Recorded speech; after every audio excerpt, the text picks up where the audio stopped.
how do you see that term? What does cloud native mean to you? And how would you describe that to somebody who has no idea?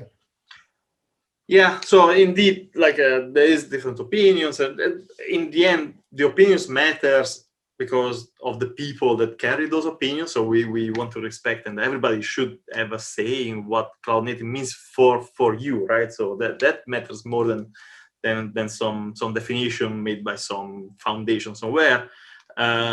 On the other hand, it for me is really a state of mind or an approach to your work.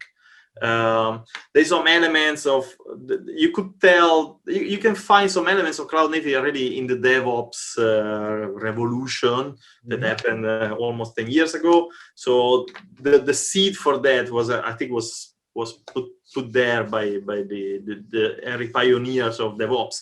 And but it's not only that, it's also about like using the cloud in the proper way. So there's all these things they are coming together now. Of course, there's already 5 years of Kubernetes, 6 years of Kubernetes. So it's not exactly now, but now we finally see it as mainstream, popularized, and is becoming much more approachable.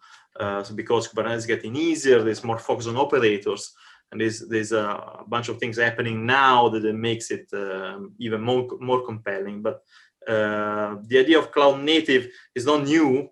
Those microservices, so for example, the microservices approach is a decade-old idea, and there are books about it, and people have been using it already. Don't think of Netflix and other companies that pioneer this approach. So it's nothing new.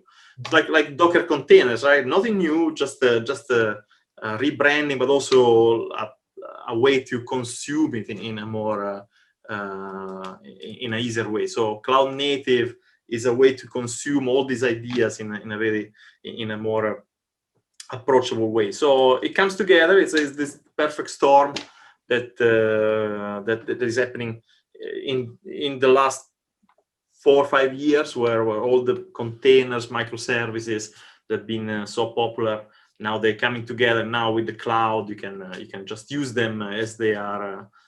Much easier to consume. So yes, my definition, of course, it goes very well with the Cloud Native Computing Foundation. So the cloud native approach is based on microservices, on containers, and orchestration. So of course, this is the working definition of cloud native. But in the end, it's something that you have to think for yourself and think what matters to you. You know, maybe microservice is too far away for your organization. It's something that it's in your radar, but it's not there yet. Doesn't mean that you cannot do cloud native. Or if you are bound to be on premise or at the edge, you can still do cloud native very effectively and use the principles to your advantage, even if you are not properly in the public cloud.